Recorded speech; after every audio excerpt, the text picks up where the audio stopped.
Bonjour, nous sommes en 2018 dans le site de l'Institut Docteur Angélique. Je mets ces vidéos qui vont raconter et commenter la vie de Moïse dans les vidéos de l'Institut. En effet, Moïse, c'est l'homme qui a inventé avec Dieu, en communion avec l'Esprit Saint, l'ancienne alliance. Et donc, il est un fondateur essentiel. On peut dire que l'Écriture le compare à l'autre fondateur, celui de la Nouvelle Alliance, qui est Jésus-Christ, qui par contre n'est pas un être humain, qui est Dieu fait homme.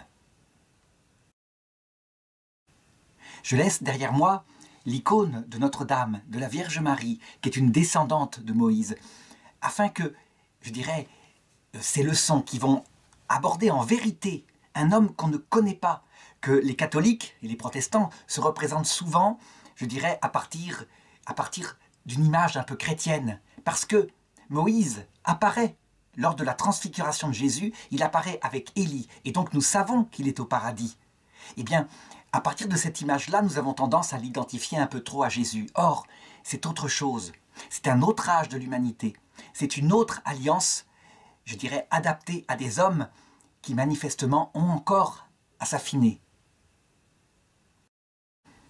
Et donc, nous ne connaissons pas Moïse. Je me rappelle d'un petit test qu'avait fait dans la rue récemment, où on faisait lire à des gens des paroles de l'Ancien Testament correspondant au texte de Moïse, qui étaient absolument terribles, avec des appels au génocide et la peine de mort partout.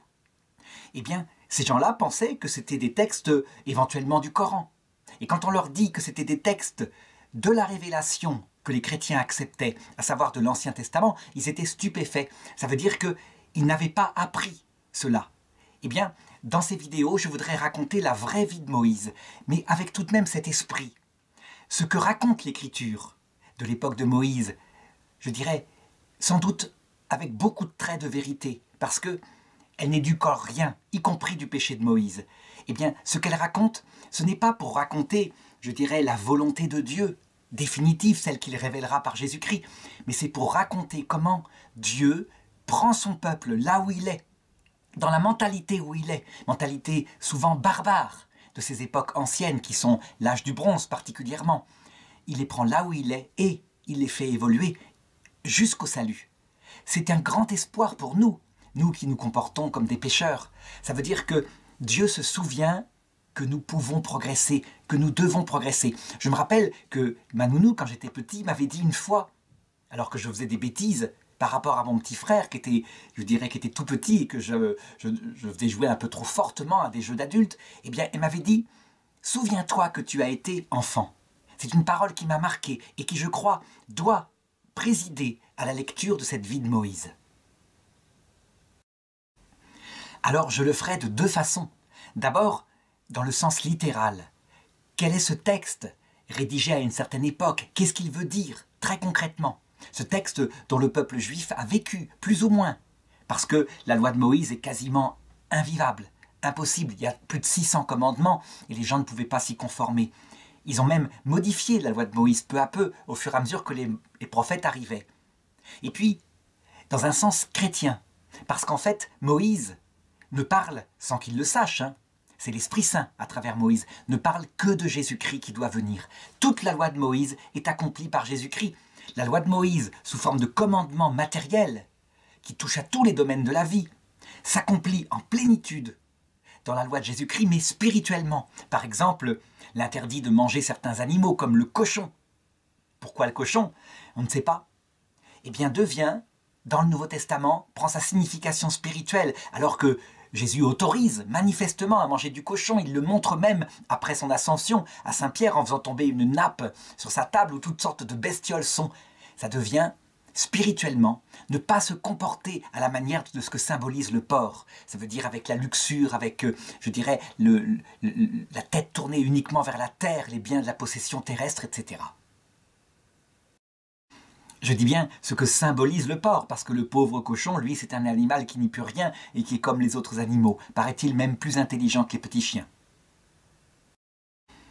Alors, avant de commencer, eh bien, regardons un petit peu la situation du peuple hébreu telle que l'a décrit la Bible à cette période-là. Le peuple hébreu, depuis 400 ans, est en Égypte. Au début, ça s'est passé formidablement. au niveau de l'historicité de la chose, eh bien, on cherche encore. Je dirais que certains indices pourraient laisser penser que Joseph existe vraiment, qu'il a vraiment été le vizir d'un pharaon, et probablement le pharaon Aménophis III, et que son nom connu, son nom, je dirais, égyptien, qui est en hébreu Sefnat Panea, en hébreu dans la Bible, marqué Sefnat Panea, est en fait une inversion de Aménophis, fils d'Apou, ce vizir particulier, qui a été, entre guillemets, canonisé par le peuple égyptien, à l'équivalent d'Imhotep, un autre vizir qui a construit les pyramides, parce qu'il avait été d'une sagesse absolument incomparable, et donc ils en ont fait un des dieux de leur panthéon. C'est une hypothèse, je ne dis pas que c'est absolument certain, je dirais que l'histoire va continuer de chercher. Toujours est-il qu'au début, ça se passe extrêmement bien. Joseph fait venir sa famille tout entière, je dirais ses frères avec leurs enfants, leurs épouses, etc. Et le peuple égyptien les accueille formidablement parce que Joseph les a sauvés de la mort, véritablement, en étant prophète, en ayant vu une famine qui devait s'étendre sur le pays pendant 7 ans. Il leur a donc, je dirais, le peuple égyptien leur a donc, ou le pharaon égyptien leur a fourni une terre du côté du delta du Nil, où ils peuvent comme ça continuer leurs mœurs, faire paître leurs troupeaux familièrement. Et c'est là qu'ils vont se multiplier, faire plein d'enfants, je dirais, devenir de plus en plus nombreux, tout en gardant leurs mœurs.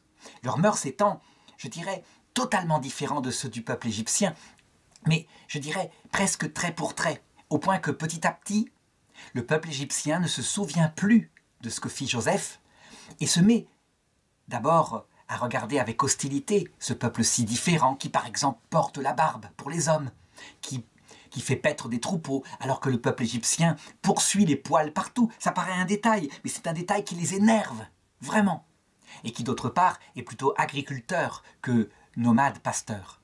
Et donc, ce peuple les énerve de plus en plus. Et puis, au fur et à mesure qu'il devient de plus en plus nombreux, il finit par ne plus seulement les énerver, mais par leur faire peur. Et si jamais il fomentait une révolte, et si jamais il s'attaquait à nous et qu'il prenait le pouvoir en Égypte. Si bien qu'à un moment donné, les pharaons successifs, dont on ne connaît pas vraiment les noms, mais qui ne se souviennent plus en tout cas de cette histoire, finissent par prendre des mesures très fermes contre ce peuple. Et par exemple, en le mettant dans un dur état de servitude. Alors, je sais, il y a eu dans les années 70-80, au moment où on a tout déconstruit, des tas de thèses exégétiques pour dire « jamais les Égyptiens n'ont eu d'esclaves ». Par exemple, quand ils construisaient les pyramides en Égypte, ce n'étaient pas des esclaves, c'était des ouvriers qui faisaient ça par dévotion et qui étaient payés par les pharaons. En réalité, on sait maintenant que on s'était emballé comme toujours. Ça veut dire qu'à la période des pyramides, il n'y avait pas d'esclavage. Mais la civilisation égyptienne, elle est très longue. Et à d'autres périodes, on voit bien qu'il y a des esclavages. Des soldats, par exemple, pris à l'ennemi, peuvent servir d'esclaves et être donnés même aux combattants qui se sont montrés héroïques par le pharaon pour servir toute leur vie, la famille de ce combattant. Et donc, il ne faut pas faire d'anachronisme, parce que la civilisation égyptienne est très longue, très durable, et donc elle a tout connu finalement. Très souvent, les historiens, je dirais, manquent d'humilité. Ça veut dire que, par exemple, tant qu'il n'y a pas de preuve écrite pour eux, c'est donc la preuve qu'il n'y a rien eu. Et c'est une erreur en méthode historique. L'absence de preuve n'est pas la preuve de l'absence. Il faut rester ouvert. On sait d'après la Bible, que les archives, tous les archives de cette histoire-là, ont été cachées à un moment donné, juste avant l'exil à Babylone, parce que le prophète Ézéchiel l'avait vu, ont été cachés dans une grotte, quelque part, du côté, je dirais, peut-être Jordanie. C'est le 2e livre des Maccabées, au chapitre 2, verset 4, que c'est raconté. C'est peut-être vrai, c'est peut-être authentique. Et si un jour on découvre, je dirais, ce lieu que les Hébreux pour le moment n'ont pas retrouvé, on y trouvera aussi l'arche d'alliance qui fut construite sur les ordres de Moïse, inspirée par Dieu, comme toujours. Et on y trouvera certainement toute la littérature qui donnera, je dirais, plus de précision sur ce qui s'est passé. En tout cas, je dirais, il faut rester modeste. Certains exégètes aussi se sont moqués du fait que les livres qui racontent cela, à partir du livre de l'Exode, eh bien, disent qu'ils ont été écrits par Moïse, en main propre. alors que la mort de Moïse y est racontée, donc ça ne peut pas être lui qui ait écrit et raconté sa mort. Certes, il ne se trompe pas, ça ne peut pas être que Moïse, il y a eu une mise en forme littéraire par des successeurs, peut-être même beaucoup plus tard. Mais rien n'empêche que des archives très anciennes aient été présentes. Et ça, je dirais, il faut aussi de la modestie, parce qu'on voit que manifestement, il y a des récits qui correspondent à la mentalité de cet âge de bronze assez sauvage. En même temps, il faut le reconnaître, pour le moment, eh bien, tout se mélange. Ça veut dire que des événements qui peuvent peut-être être datés à une certaine période sont racontés dans le texte, alors avant des événements qui se situeraient normalement après. Bref, on reconstruit comme on peut, et il faut continuer de chercher. Quant à la Bible, elle raconte ceci. Parmi les mesures que prirent le pharaon de cette époque-là, eh bien, ce fut une mesure, je dirais, de limitation de la population des Hébreux.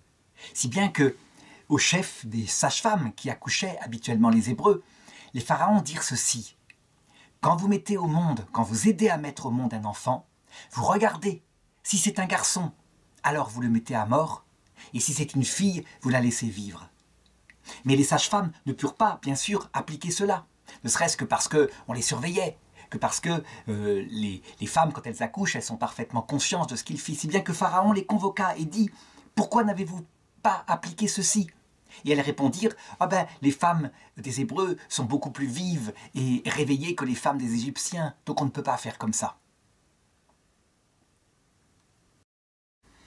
Il est évident qu'une telle mesure était absolument inapplicable, si bien qu'une autre fut prise, une autre peut-être plus facile à appliquer, à savoir que tous les enfants mâles du peuple hébreu devaient être exterminés, sans exception. On ne laisserait vivre que les filles. L'idée est aussi particulièrement absurde parce que, je dirais, en laissant vivre les filles et donc la possibilité d'avoir une descendance, le peuple égyptien s'attirait sans doute une vengeance pour la génération suivante. Toujours est-il que c'est comme ça que ça fut fait, et pourquoi pas? On sait que les pharaons prenaient des décisions comme ils le pouvaient, ils étaient au chef de leur pays, et il y a plus d'une décision stupide en politique qui est prise parfois.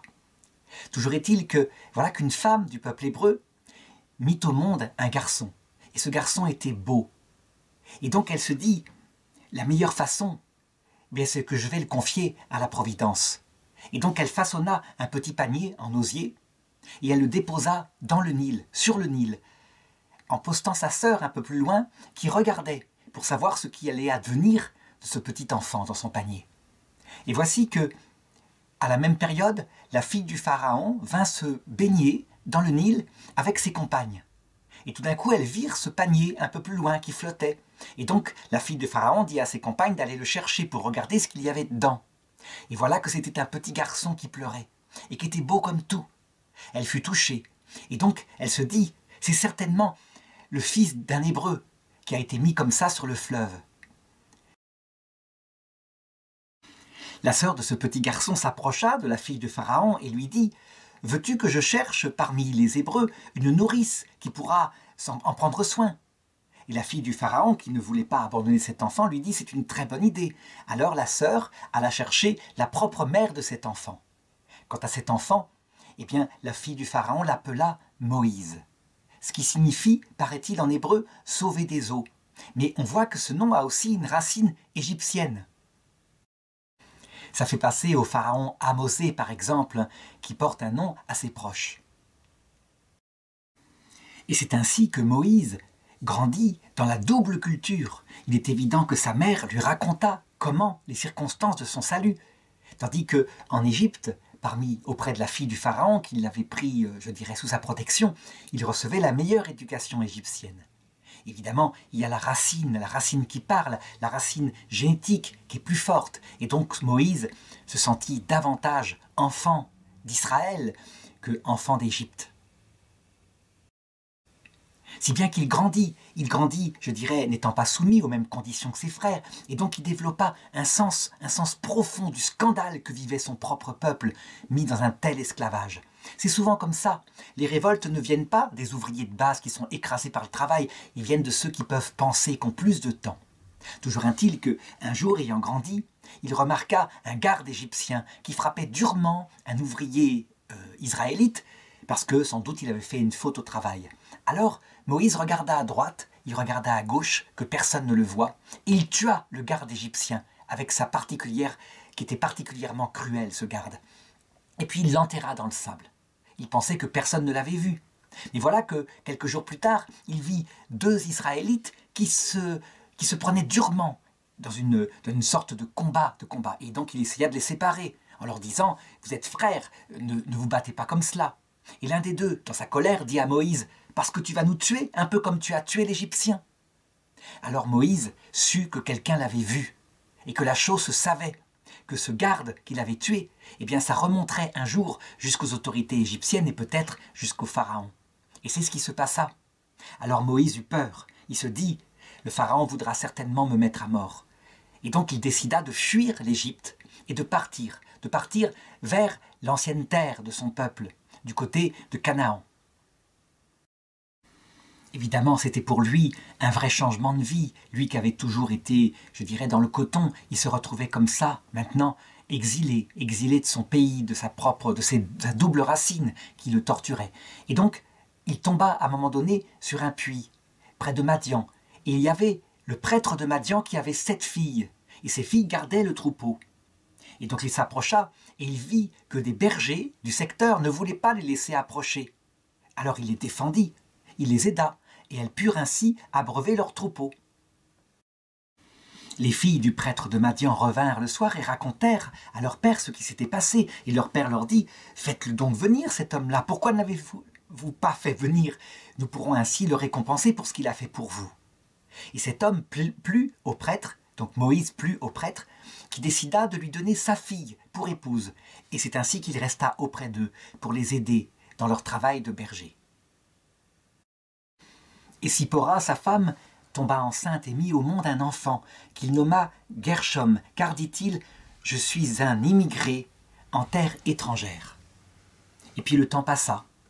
Le pharaon d'Égypte finit par mourir, tandis que le peuple hébreu, le peuple de Moïse, souffrait toujours de cet terrible esclavage en Égypte, et son cri de détresse montait vers Dieu. Et c'est à cette période-là, dit l'Écriture, que Dieu se souvint de son alliance, cette alliance qu'il avait passée avec Abraham, Isaac, Jacob, leur ancêtre, et qu'il décida d'agir pour les délivrer de ce dur esclavage. Moïse donc gardait les troupeaux pour son beau-père Jéthro, et un jour il monta près de la montagne de Dieu, en Horeb. Et il était ainsi à travailler avec son troupeau dans la journée quand soudain, un peu plus loin, il vit un phénomène tout à fait étrange. Il y avait un buisson qui brûlait, mais qui ne se consumait pas. Et donc Moïse, très curieux, s'approcha pour voir de plus près ce qui se passait. Et c'est là qu'il entendit une voix qui l'appela et qui lui dit « Moïse, Moïse !» Et lui répondit « Me voici, Seigneur !»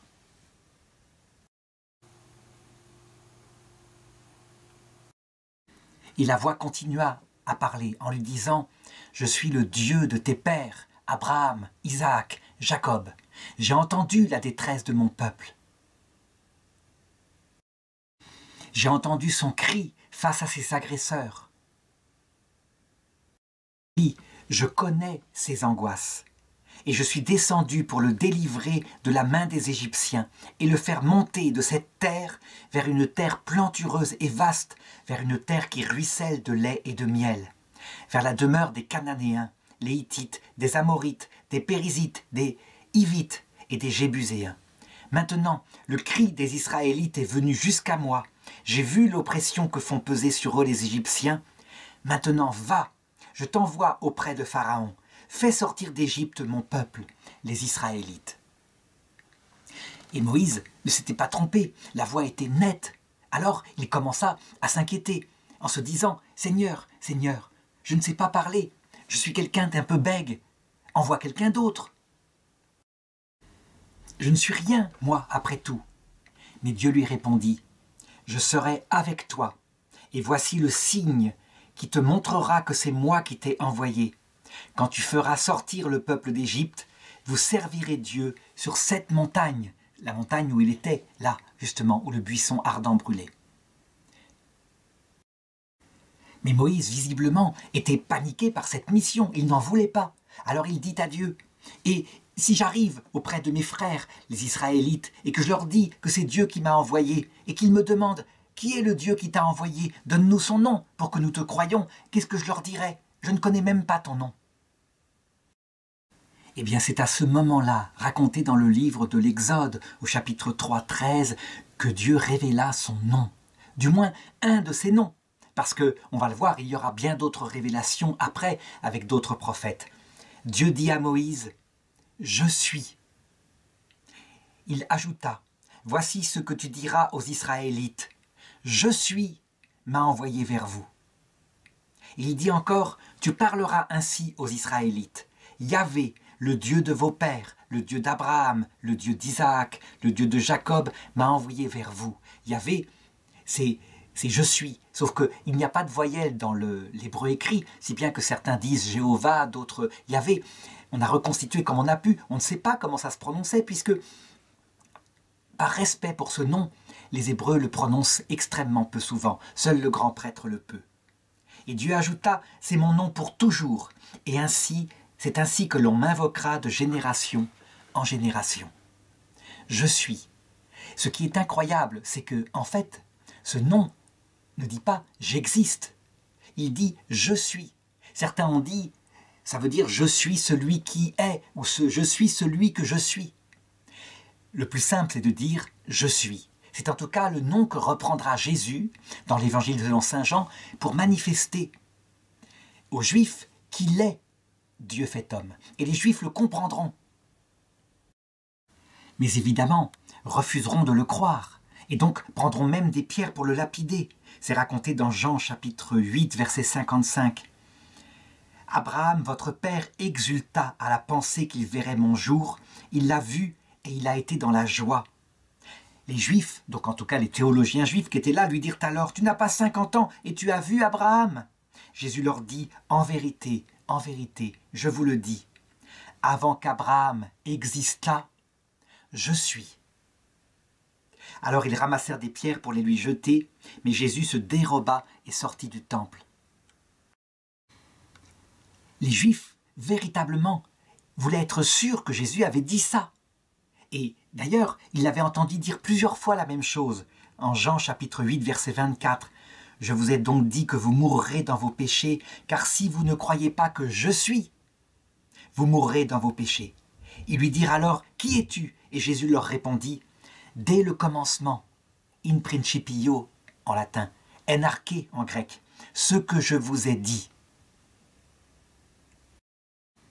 Plus tard, lorsque Jésus se plaignit de ce qu'ils voulaient le lapider, ils répondirent « Ce n'est pas pour une bonne œuvre que nous te lapidons, mais pour un blasphème, parce que toi, qui n'es qu'un homme, tu te fais Dieu. » C'est donc bien le nom de Dieu. Et ça, ils le savent. Au même moment, ou plutôt au même moment, beaucoup plus tard, la raison humaine, par la philosophie grecque, découvrira effectivement que le nom de ce créateur unique, principe de toute chose, est nécessairement « je suis ». Ça veut dire l'éternel, celui qui n'a pas de commencement. Si on demande toujours « mais d'où vient Dieu? D'où vient ce Dieu? Qui l'a créé ?» La réponse est « il est ». Il n'a pas de créateur, c'est le seul être qui n'a pas de commencement, qui est depuis toujours, dont l'être même est d'être. C'est une révélation qui va bouleverser, évidemment, le peuple hébreu à cette époque-là.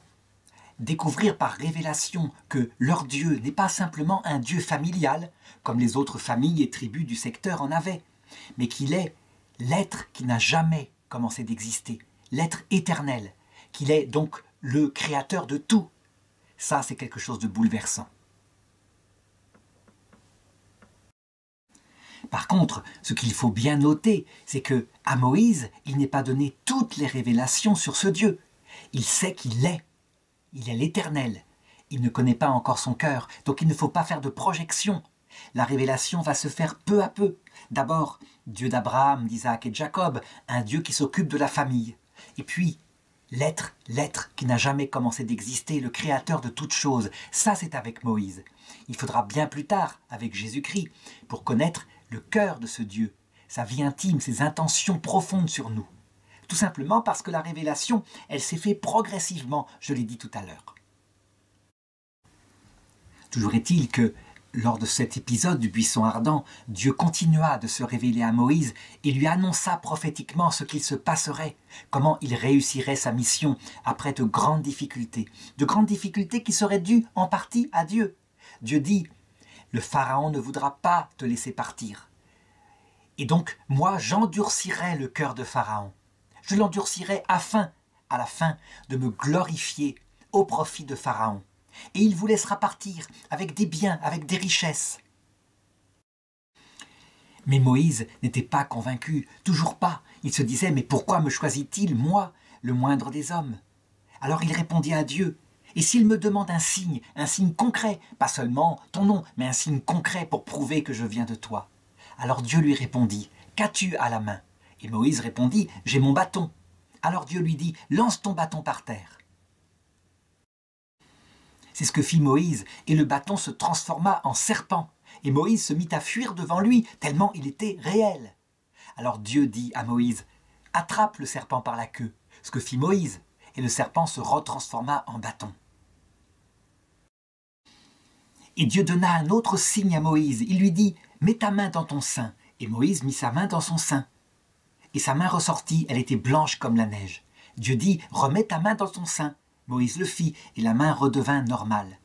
Évidemment, au sens littéral, on se dit, eh bien, Dieu donne à Moïse quelques tours de magie qui vont impressionner un peuple primitif. Mais au sens spirituel, ces deux signes-là ont un sens évidemment très profond que ceux qui connaissent un petit peu les symboles avec l'Évangile peuvent trouver. Le fait que le serpent, signe de mort, puisse devenir un bâton de vie qui fait qu'on marche vers le salut. C'est tout simplement ce qu'a fait Jésus, quand il a transformé la mort, la douleur, la souffrance, en source, en chemin vers le salut. D'où les chrétiens qui chantent « Croix bienheureuse qui nous conduit vers le salut ». De même, cette main qui devient comme lépreuse, puis aussitôt qui est guérie, eh bien, cela montre que Dieu a toute puissance sur le bien, le mal, sur la maladie, que c'est Dieu qui gère tout cela et qui peut les envoyer ou les retirer à volonté. En vue de quoi? Évidemment, c'est ce que dira Jésus-Christ, toujours en vue du salut. Et Dieu lui donna d'autres signes à faire, comme par exemple étendre sa main sur le fleuve, afin de produire toutes sortes de signes qui impressionneront Pharaon et le peuple d'Égypte. Moïse avait encore une objection, cette histoire du fait qu'il parlait mal, qu'il était un peu bègue. Alors Dieu lui dit, « Je te donnerai Aaron, ton frère, pour ton aide.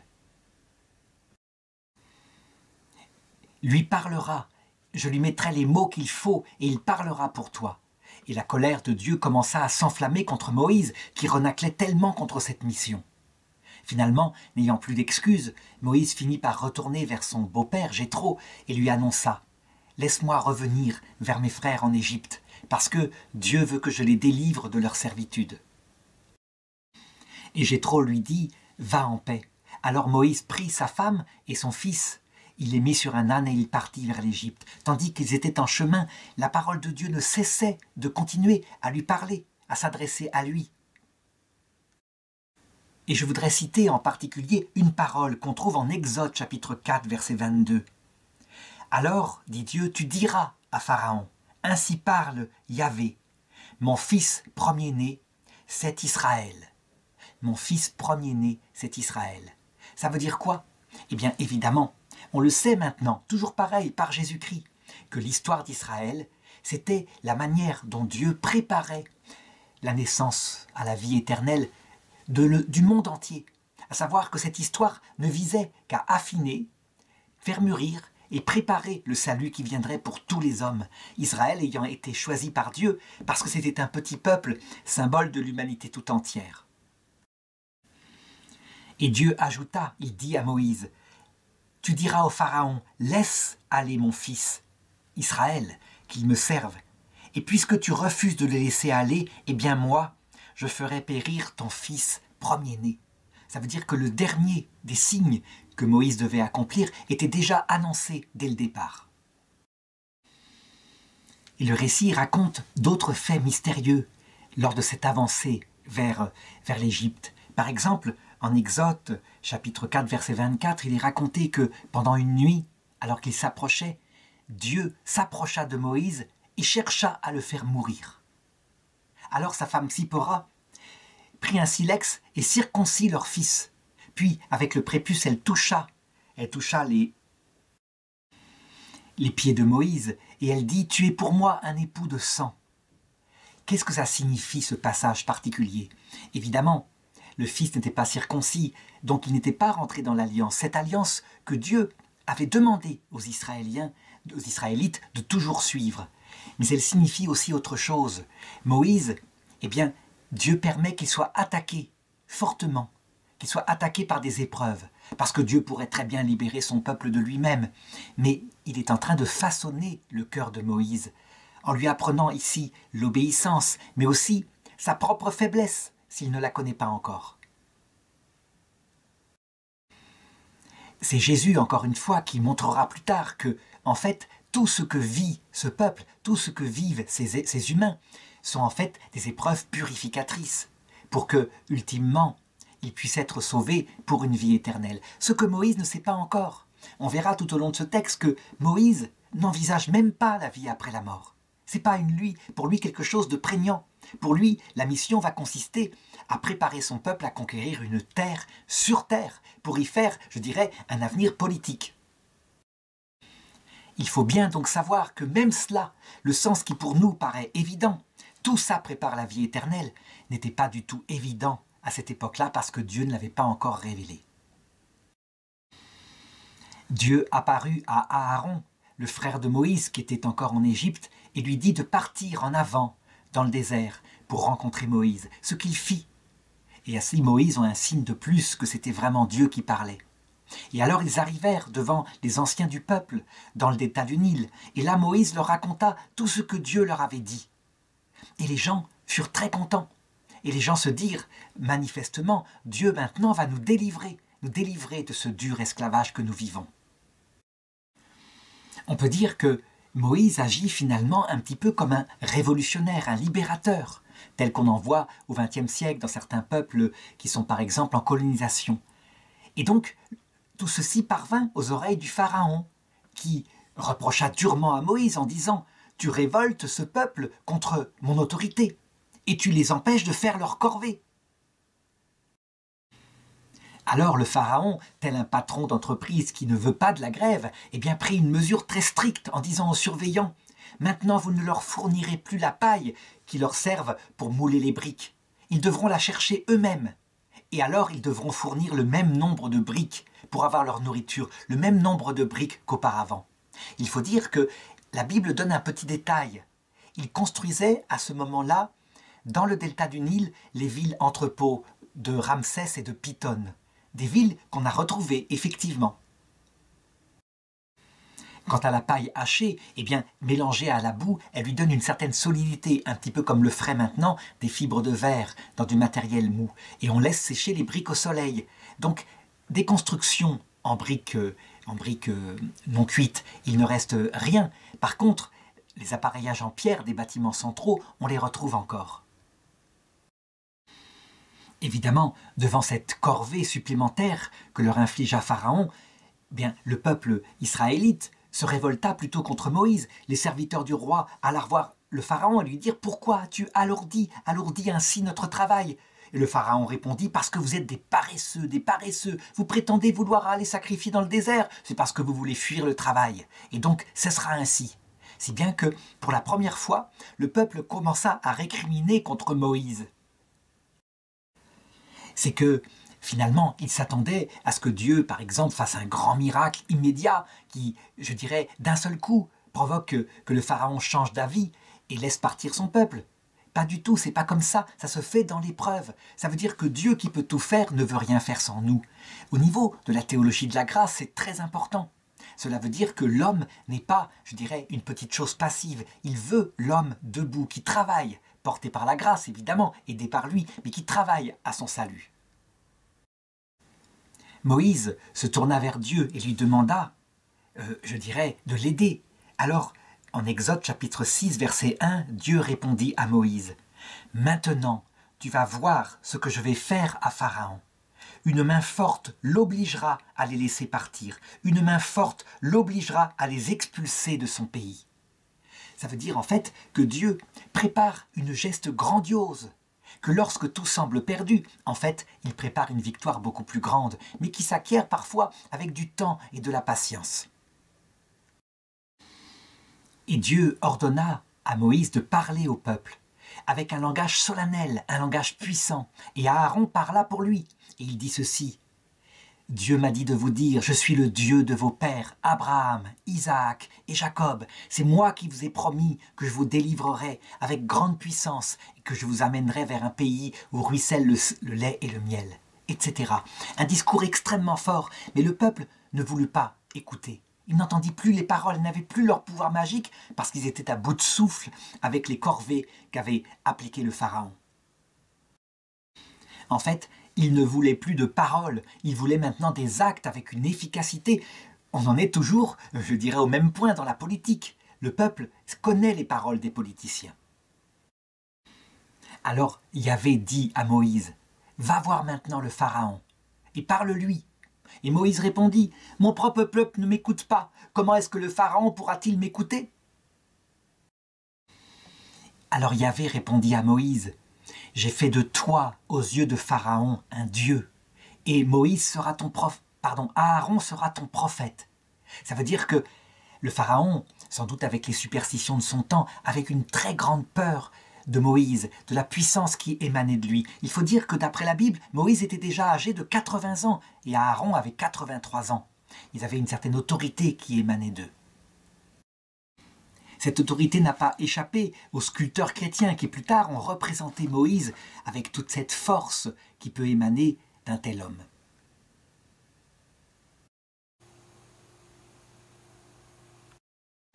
Et donc Dieu dit à Moïse, « Tu iras le voir, tu prendras ton bâton, tu le jetteras au sol, et il se transformera devant lui en serpent. » Et c'est ce que fit Moïse, en croyant vraiment impressionner ce pharaon avec ses superstitions. Mais le pharaon avait oublié d'être bête. Et puis, il connaissait tous les tours des magiciens. Alors, il convoqua les enchanteurs, les magiciens de son royaume, qui firent pareil, qui jetèrent leur bâton par terre, qui se transforma en serpent. Mais le bâton de Moïse, ou le serpent de Moïse, dévora tous les serpents des magiciens.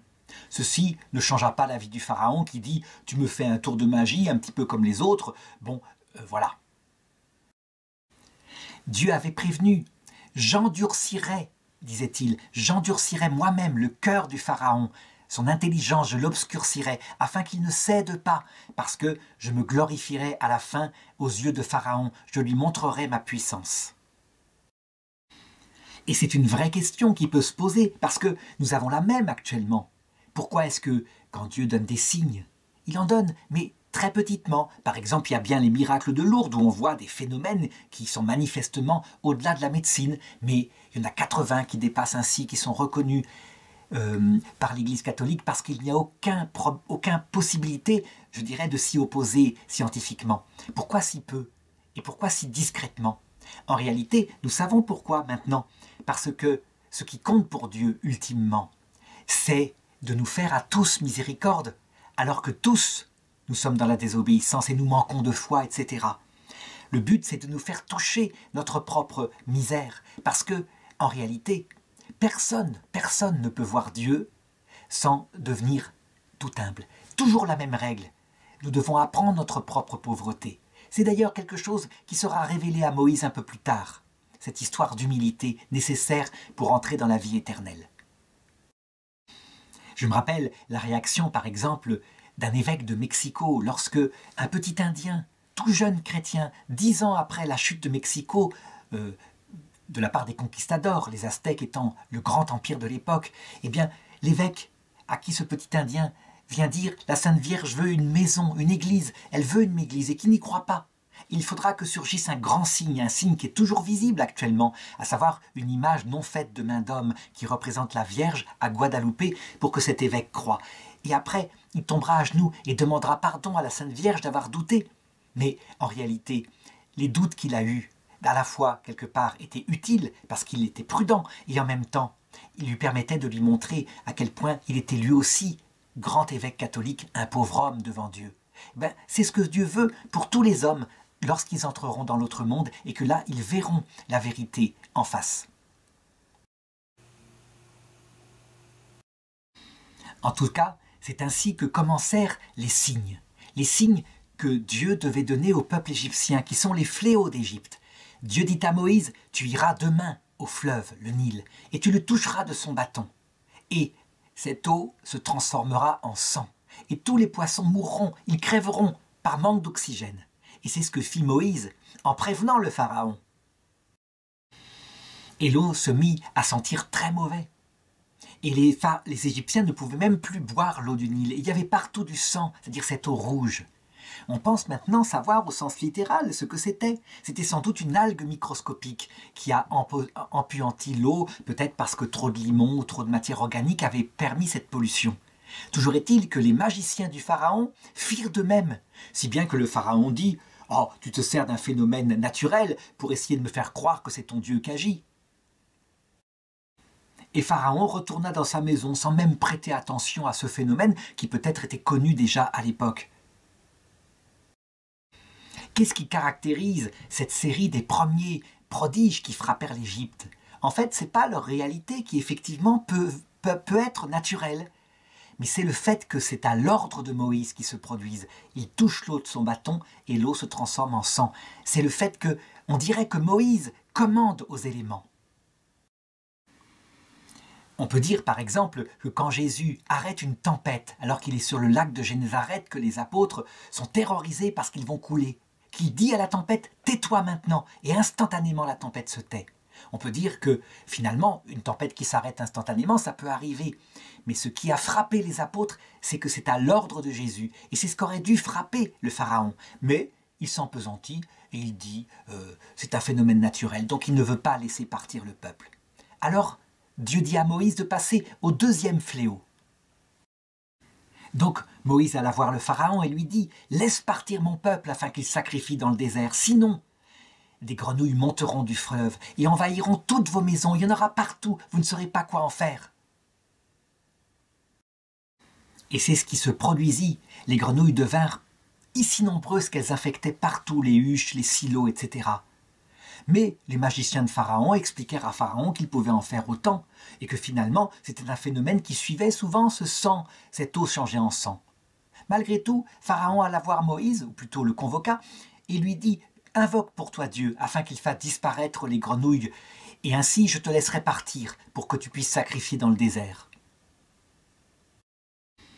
Moïse, qui commençait à connaître Pharaon, lui dit « À toi l'avantage. Décide le moment où tu voudras que je prie pour que ce fléau s'arrête. Et ainsi tu verras que ce n'est pas une coïncidence. » Et le Pharaon lui dit « Demain, tu prieras demain. » Et c'est ce que fit Moïse, et aussitôt les grenouilles disparurent. Elles moururent là où elles étaient, si bien qu'on en fit des grands tas, et que l'Égypte en fut empuantie. Mais Pharaon, lui, il réfléchit, et il se dit « C'est tout à fait naturel. Elles sont mortes, voilà, un jour après, parce qu'elles n'avaient pas de quoi se nourrir. » Et donc son cœur s'appesantit, et donc il décida de ne pas laisser partir ce peuple pour qu'il aille sacrifier au désert. On peut dire finalement qu'il ressemble un petit peu à nos savants actuels, où, je dirais, il se produirait n'importe quel phénomène, essayent de chercher une explication. Quand je pense par exemple aux expériences proches de la mort, où des gens, des aveugles de naissance, se mettent à voir et décrivent les couleurs qu'ils n'ont jamais vues. Ils n'ont jamais vu, alors que là, dans leur arrêt cardiaque, ils pouvaient absolument voir tout. Eh bien, ils essayent de trouver une explication, comme un phénomène dans le cerveau qui provoquerait des étincelles, etc., etc.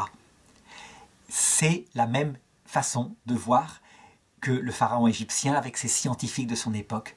Ils essayent de trouver une explication qui ne mette pas en jeu Dieu.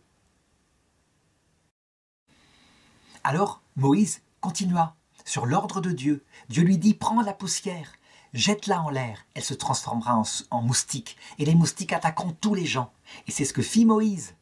Et les magiciens du pharaon essayaient de faire pareil en lançant de la poussière en l'air, mais ils n'y arrivèrent pas.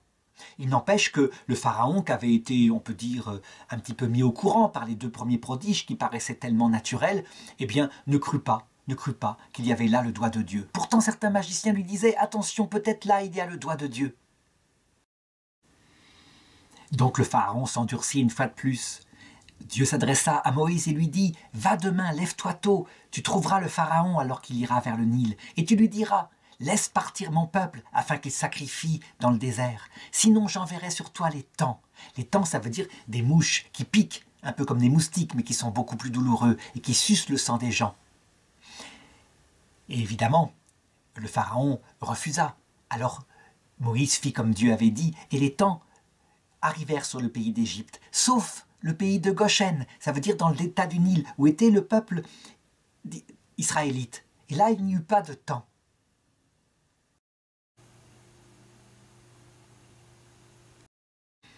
Les gens étaient incommodés partout, et le pharaon aussi, si bien qu'il convoqua Moïse et dit « Allez donc sacrifier à votre Dieu, mais faites-le dans le pays. » Moïse répondit « Pas du tout, les sacrifices qu'on fait sont une horreur pour les Égyptiens, nous devons aller sacrifier dans le désert. » Nous devons même partir à 3 jours de marche dans le désert. Alors le pharaon demanda à Moïse de prier Dieu pour que les tans disparaissent du pays, ce que fit Moïse, les tans disparurent, et le pharaon changea encore d'avis et empêcha ce peuple de partir, sachant bien qu'il perdrait une main-d'œuvre absolument nécessaire à son pays pour construire Python et Ramsès. Alors de nouveau la parole de Dieu fut adressée à Moïse, qui prévint le pharaon en lui disant « Voici qu'une peste terrible frappera les troupeaux des Égyptiens, mais les troupeaux des Israélites ne seront pas atteints par cette fièvre.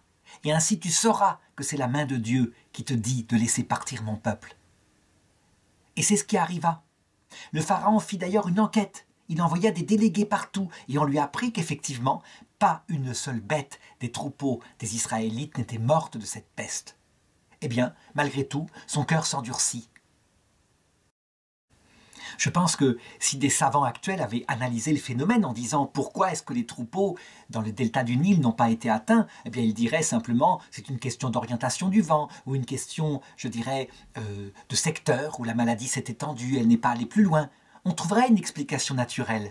Le seul problème, c'est que Moïse avait prévenu le pharaon et que là, manifestement, on se dit soit il a un contact avec Dieu, soit, je ne sais pas, il est devin. Le pharaon, quant à lui, se contenta d'une explication naturelle, comme toujours. Alors la parole de Dieu fut de nouveau adressée à Moïse et lui dit « Prends de la suie, cette suie noire, et lance-la en l'air. Et elle se transformera chez les gens en des ulcères purulents, sur la peau des hommes et sur la peau des animaux. » Et c'est ce que fit Moïse. Et les gens furent couverts d'ulcères.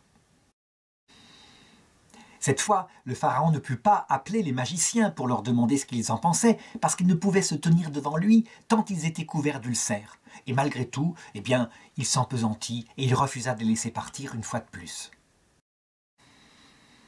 Alors, les signes se firent de plus en plus précis, et Moïse alla voir Pharaon et lui dit « Attention, tu ne veux pas céder. Sache que si Dieu l'avait voulu, il aurait pu envoyer la peste, non pas sur les bêtes, mais sur tes gens, et le peuple d'Égypte aurait été effacé de la terre. Alors, pour que tu saches que c'est la main de Dieu, voici, demain, il va venir une grêle terrible, une grêle comme jamais il n'y en a eu sur le pays d'Égypte. Et tous ceux qui seront sous cette grêle seront tués, que ce soit le bétail, que ce soit les humains. Alors dis à tes serviteurs de mettre le bétail à l'abri, parce que la grêle va arriver. » Et c'est ce qui se passa le lendemain. C'étaient des grêlons si énormes que tout ce qui était frappé par eux mourait.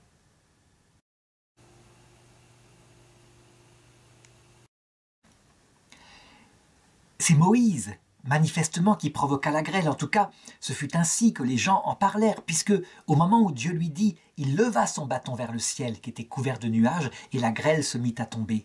Quant à ceux qui avaient pris au sérieux la parole de Moïse, qui avaient mis leurs troupeaux et leurs gens à l'abri, il ne leur arrivait rien, tandis que ceux qui n'avaient pas cru, ils perdirent énormément ce jour-là. De même, les cultures comme le lin, l'orge, furent abattues. Alors le pharaon convoqua Moïse en urgence et lui dit « Cette fois j'ai péché contre Dieu, prie Dieu afin qu'il mette fin à cette grêle. » Et Moïse répondit « Quand je sortirai de la ville, j'étendrai les mains et Dieu fera cesser la grêle. » Et c'est ce qui se passa. Là, on peut dire pour le coup que, je dirais, n'importe qui, si ça arrivait maintenant, dirait il y a manifestement un lien entre ce que Moïse prophétise, ce qui se passe, et le geste qui arrête la grêle. Eh bien, malgré tout, le Pharaon, quand il vit que la grêle avait cessé, eh bien, il endurcit de nouveau son cœur, ainsi que ses serviteurs, et il décida de ne pas laisser ce peuple sortir d'Égypte. Au sens spirituel, quand on regarde l'application de ce texte à notre époque, on peut dire que c'est exactement la même chose finalement. Quand on regarde par exemple les scientifiques qui se penchent sur la vie biologique qui est connue de plus en plus, qui manifestement est des millions de fois plus complexe que nos ordinateurs actuels, qui apparaît parfois à l'ère primaire brutalement comme ça, avec sa complexité, et qu'ils s'obstinent à élaborer avec toute leur intelligence des théories pour expliquer ça sans se passer, en se passant, au point de vue philosophique d'un créateur, d'un organisateur de la nature, on peut dire, avec saint Paul, qu'ils sont presque sans excuse. Mais finalement, puisque la vie, manifestement, est une ingénierie formidable, et que donc, comme dit saint Paul, l'existence de Dieu est manifeste à travers ses œuvres, et qu'on met la même intelligence que ceux de Pharaon à nier la présence d'un créateur à travers tout cela, on peut dire qu'il se passe la même chose. On ne vaut pas mieux. On aurait tort de se moquer de ce que firent les Égyptiens à cette époque-là. Eh bien, de la même façon, Dieu qui pourrait, comme ça, par des signes indubitables, l'apparition, par exemple, qui se passera à la fin du monde, du Christ accompagné du ciel, des saints, des anges, qui pourrait comme ça faire que tout le monde soit obligé de reconnaître la réalité, ne le fait pas, parce qu'il prépare un scénario beaucoup plus grandiose à la fin, qui conduira au salut du plus grand nombre. D'ailleurs, au chapitre 10, il y a une phrase que dit Dieu que nous devons prendre au sérieux. Dieu dit à Moïse, « Va trouver Pharaon, car c'est moi qui ai appesanti son cœur et le cœur de ses serviteurs. » Ça veut dire que Dieu reconnaît que c'est lui qui fait que cet homme reste obstiné ainsi que ses serviteurs. Ça veut dire quoi? Eh bien, en ce qui concerne nous chrétiens, que ces fautes-là, dues à notre ignorance, à notre faiblesse, à notre bêtise, eh bien, nous sommes certains que Jésus-Christ, qui est le Dieu qui agit là, les prendra sur lui en disant « Je ne l'ai pas fait pour que vous vous perdiez, mais pour que vous découvriez votre faiblesse. Et donc je les prends, ces péchés-là, sur moi. Vous n'en êtes pas coupable. C'était pour vous faire miséricorde au terme, afin que vous arriviez repentants. » Donc Dieu prendra sa part, mais ne nous faisons pas d'illusions, nous serons suffisamment lucides face à l'apparition du Christ pour prendre notre part aussi. Et les grands scientifiques qui passaient leur temps à nier l'existence de ce Créateur, eh bien diront manifestement, nous mettions notre science au service d'une absurdité, mais nous l'avons fait, et donc pardon. Et le pardon leur sera effectivement donné. Dieu endurcit le cœur des hommes afin, ultimement, de leur faire miséricorde. C'est ce que révèle Jésus-Christ. En tout cas, Dieu continua. Et Moïse alla voir Pharaon et lui dit « Laisse partir mon peuple, sinon demain les sauterelles s'abattront sur le pays, des sauterelles en si grand nombre qu'on ne pourra même plus voir le sol, et elles dévoreront tout ce qui reste, tout ce qui n'a pas été abattu par la grêle, elles le dévoreront. » Et Moïse sortit de chez Pharaon, et les serviteurs de Pharaon dirent « Écoute, laisse sortir ce peuple, manifestement l'Égypte va à sa ruine. » Et le Pharaon, poussé par ses conseillers, décida de reconvoquer Moïse et de dire « Va donc sacrifier dans le désert puisque tu le demandes. Mais qui est-ce qui partira sacrifier? Dis-le-moi. » Et Moïse répondit « Nous partirons tous, les hommes, les femmes, les enfants, nos troupeaux, nos richesses, tous nos biens, nous partirons tous pour sacrifier dans le désert. » Alors le Pharaon répondit à Moïse « Tu vois, tu veux me tromper? C'est évident, vous voulez partir et ne jamais revenir. Moi je vais te dire, vous partirez uniquement les hommes, et les femmes et les enfants resteront ici avec les biens. Et voilà ce qui se passera. » Mais Moïse répondit « Pas question, c'est tout le peuple qui doit partir sacrifier. » Et le Pharaon ne voulut pas céder, évidemment. Alors Dieu étendit la main sur l'Égypte, et les sauterelles arrivèrent, et elles dévorèrent tout ce qui restait, comme l'avait dit Moïse. Elles n'arrivèrent pas miraculeusement, il y eut un vent un vent qui souffla depuis les zones où elle se reproduisait, et c'est ainsi que le nuage arriva. Alors Pharaon, voyant le désastre sur l'Égypte, convoqua Moïse et dit « Cette fois j'ai péché, j'ai péché. Prie Dieu, afin que le fléau s'éloigne. » Ce que fit aussitôt Moïse, et Dieu fit souffler un vent qui enleva ce vol de criquets et qui le dispersa vers un coin lointain. Eh bien, voyant ça, le pharaon s'endurcit encore une fois. Sans doute raisonna-t-il en disant « Des sauterelles, il y en a de temps en temps, le vent a soufflé, c'est ça. » Et il a profité de ce phénomène naturel pour dire que c'était Dieu. Alors Dieu dit à Pharaon « Étends la main vers le ciel. » Et il tombera sur l'Égypte 3 jours de ténèbres si noires qu'on n'y verra pas sa main. Et c'est ce que fit Moïse. Et les ténèbres s'appesantirent sur l'Égypte, mais pas sur le pays de Goshen où étaient les Israélites, qui eux gardèrent la lumière. D'où viennent ces ténèbres, on ne sait pas. Est-ce une tempête de sable qui aurait comme ça obscurci le soleil? Toujours est-il que le pharaon, qui sans doute n'avait jamais vu ça, c'était un phénomène absolument inusité, convoqua Moïse et lui dit « D'accord, je vous laisse aller sacrifier, et vos femmes et vos enfants pourront aller avec vous. Mais vous laisserez votre petit et votre gros bétail. Là, partez donc. » Et Moïse répondit « Comment ça? Nous partirons aussi avec notre petit et notre gros bétail, sinon comment pourrions-nous offrir un sacrifice à Yahvé ?»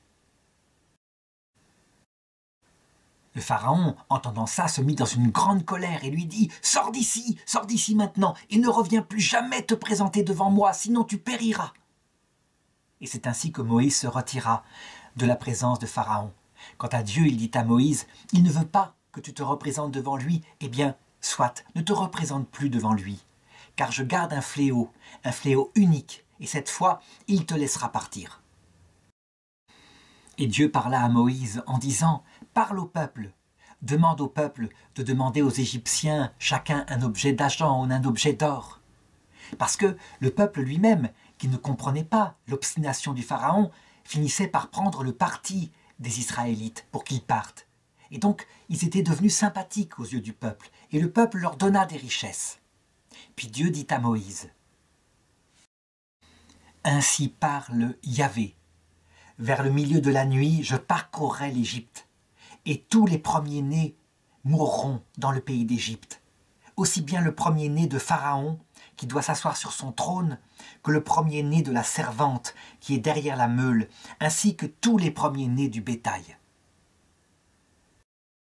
Et ainsi, sur le pays d'Égypte, il y aura un cri, une clameur de douleur comme jamais il n'y en a eu depuis la fondation du monde. Mais dans les maisons des Israélites, pas un chien ne jappera, rien ne se passera. » Et Dieu continua et dit à Moïse comment il ferait pour que rien ne se passe envers le peuple des Israélites. « Tu prendras un agneau ou un chevreau d'1 an. Il en faudra un par famille. Vous l'égorgerez. Vous prendrez de son sang. Et de son sang, vous marquerez les 2 montants et le linteau de la porte.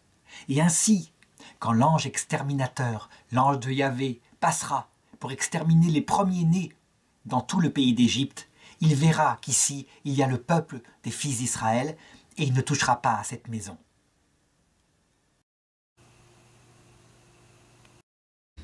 C'était un événement solennel. Et Dieu dit à Moïse « Vous vous souviendrez à jamais, aussi longtemps que ce peuple, fils d'Israël, subsistera sur terre, de ce que j'ai fait pour vous faire sortir du pays d'Égypte, pour faire passer de l'esclavage à la liberté, la Pâque. Ainsi, vous garderez un agneau jusqu'au 14 Nissan, le 14 du mois de Nissan, et là vous l'égorgerez, et vous le mangerez, et vous ne garderez rien pour le lendemain. Ce qui n'aura pas été mangé sera brûlé au feu. Vous mangerez aussi du pain non levé, avec des herbes amères.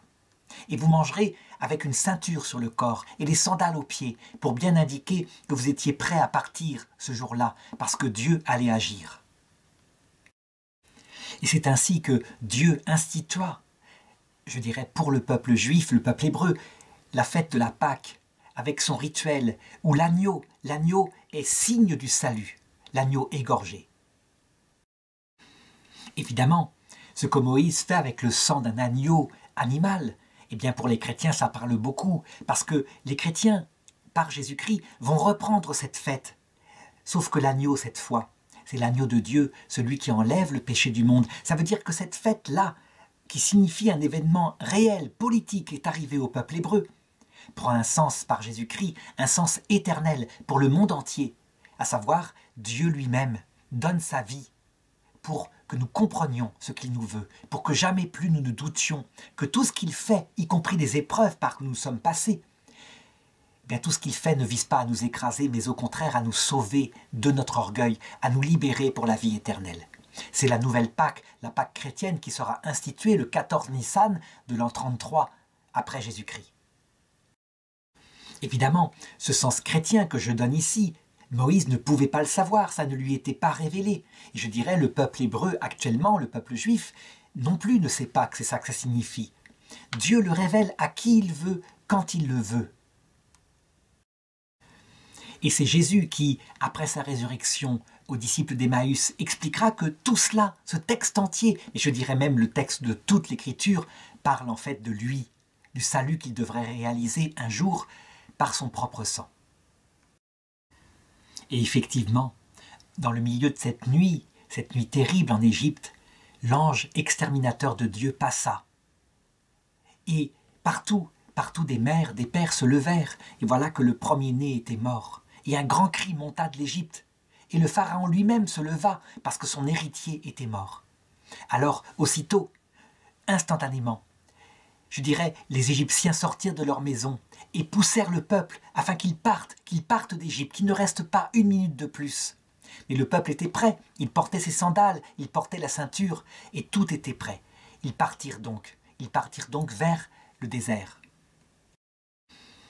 Ils emportèrent aussi les pains qui n'avaient pas encore eu le temps de lever, les pains sans levain, parce que, pressés de partir, ils n'eurent pas le temps d'en faire des pains levés. Et le peuple des Égyptiens, voulant se débarrasser d'eux, leur donnèrent des objets d'argent et des objets d'or, afin qu'ils disparaissent au plus vite. La Bible dit que rien que les hommes qui partirent d'Égypte cette nuit-là étaient 600 000. Est-ce que c'est le chiffre exact? Je dirais, l'Église catholique, et je dirais même le magistère d'Israël, ne se prononce pas. À la science de vérifier si c'est exactement cela, ce nombre. En tout cas, quelque chose s'est passé, et c'est ce qu'on verra par la suite. Et cet événement marque toute l'histoire d'Israël. Elle fonde ce peuple, au point que la fête est fêtée jusqu'à maintenant. Et comme dit Moïse, aucun étranger ne pourra en manger de ce pain sans levain, préparé, je dirais, pour la Pâque. C'est en Exode chapitre 12, verset 43. Qu'est-ce que ça signifie, au point de vue du sens spirituel porté par Jésus? Ça signifie « hors l'Église, pas de salut ».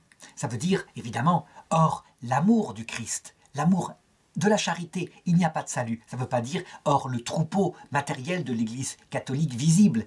Évidemment qu'il y a des gens de toutes les nations qui peuvent, à l'heure de la mort, entrer dans ce troupeau. Mais il est clair que celui qui ne peut pas, qui ne veut pas aimer Dieu dans un cœur à cœur de la charité, c'est ce qu'a dira toujours l'Église catholique, n'entre pas dans le salut, c'est sa liberté. Là, en l'occurrence, c'est signifié par « les étrangers ne mangeront pas de ce pain ». Et Dieu institua d'autres rituels afin qu'on se souvienne toujours de ce jour. Il dit par exemple à Moïse « Consacre-moi tout premier-né, prémisse du sein maternel, parmi les Israélites, homme ou animal, il est à moi. » En souvenir du fait que Dieu n'avait pas pris le premier-né parmi les Israélites. Et c'est ainsi que lorsqu'une maman met au monde son premier fils ou sa première fille, eh bien, elle offre à Dieu un animal, un sacrifice, pour racheter l'enfant et afin qu'il puisse vivre. Je voudrais terminer cette première vidéo sur la première période de la vie de Moïse, lorsqu'il fit sortir son peuple par la puissance de Dieu d'Égypte, en donnant tout de même d'autres sens. On sait que l'Écriture, en tout cas pour les chrétiens, a son sens littéral que je viens de donner, mais elle a aussi un sens allégorique. J'en ai donné quelques exemples. Elle a un sens moral et elle a un sens eschatologique. Ça veut dire qu'elle signifie ce qui doit arriver à l'heure de notre mort. Eh bien, je voudrais dire que ce texte-là, il a ces trois sens-là. On n'arrêterait pas de faire des interprétations allégoriques, et c'est ce qu'ont fait les pères de l'Église au tout début de l'Église.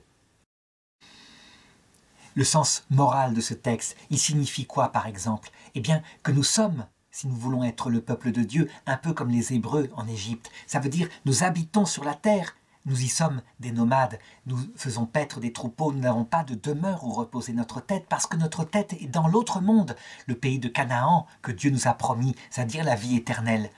Et donc, nous devons être prêts à chaque instant à ce que Dieu vienne nous chercher pour nous faire partir dans l'autre monde. Et nous n'emporterons rien d'Égypte, sauf des richesses intérieures. Des richesses intérieures qu'a pu nous donner ce monde, à savoir l'acquisition de certaines connaissances, de certaines vertus, qui, elles, resteront dans l'autre monde. C'est donc un sens moral, être étranger sur terre tout en vivant sur terre, ce que Jésus avait dit d'ailleurs. Vous êtes de ce monde, et pourtant vous n'êtes pas du monde.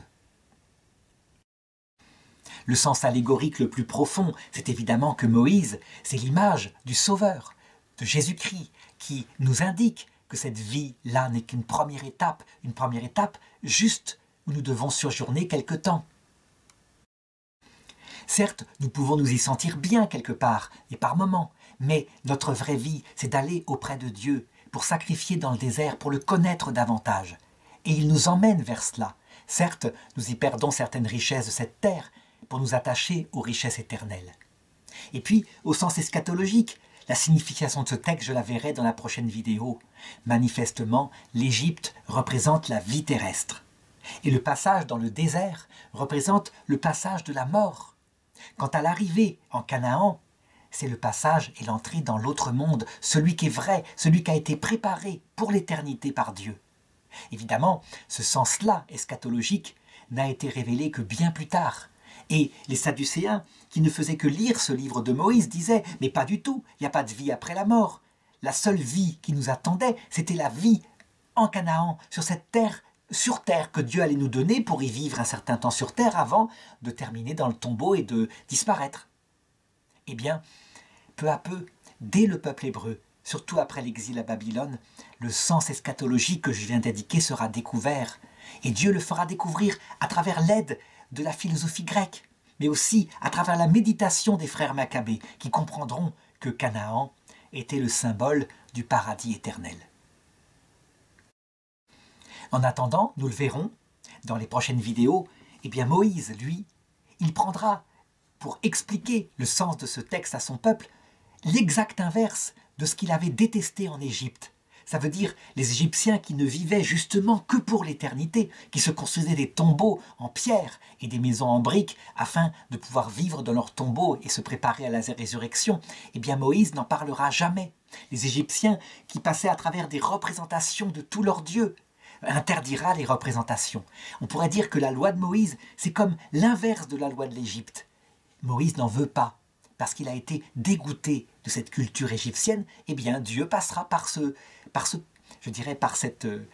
loi de Moïse pour peu à peu purifier son peuple et lui révéler un jour la plénitude, à savoir qu'il y a vraiment une vie éternelle.